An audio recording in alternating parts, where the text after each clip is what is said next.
as young filmmakers, you have to find ways to do things as cheaply as you can, particularly when it's a completely self-initiated project.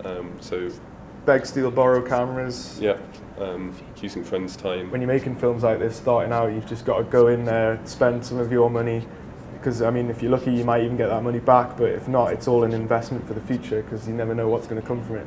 This jump coming up here is definitely the most dangerous shot. It was also quite difficult to shoot as well, because we were shooting at the BFI, where that's obviously somewhere you're not allowed to film, so we had to kind of move quite fast before we got moved along. For most of the interview shots, he was situated in this park, which is a very geometrical kind of park, and there's a lot of very strong lines running through it, and we really wanted to put him really within that.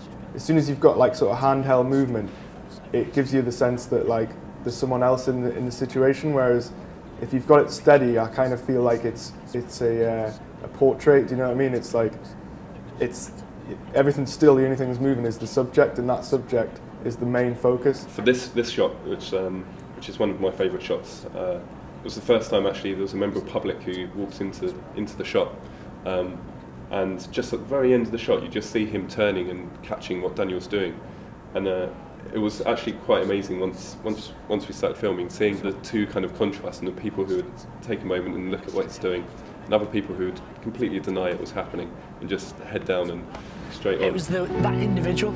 I've come from an editing background in filmmaking, which means you basically make the story up afterwards.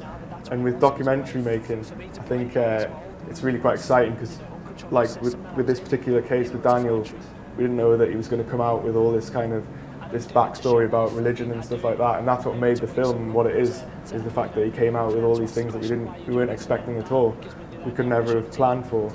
And you have a certain responsibility as a filmmaker to kind of represent Daniel as how he would want to be represented as well.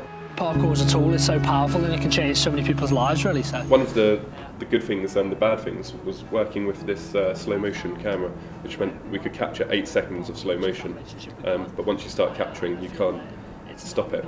So if you don't get hit the button at the right time, you miss the jump. It was a Sony handgun camera which allowed us to shoot 60 frames, which we used for some of the slow-mo, but the extreme slow motion stuff was shot on a Sony HDR EEX7. Realise that you choose your own path.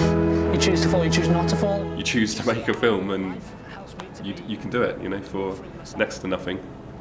One day's shooting and a couple of days editing when around other projects, but that's the important thing, that we actually made it. It's been easy to talk about, but it's you can't worry about whether the film's going to be worth making, because if you don't make it, then then it's never happened, has it? But if you learn at least one thing from it, then that's going to make your next film even better. So it's definitely worth just shooting as much as possible.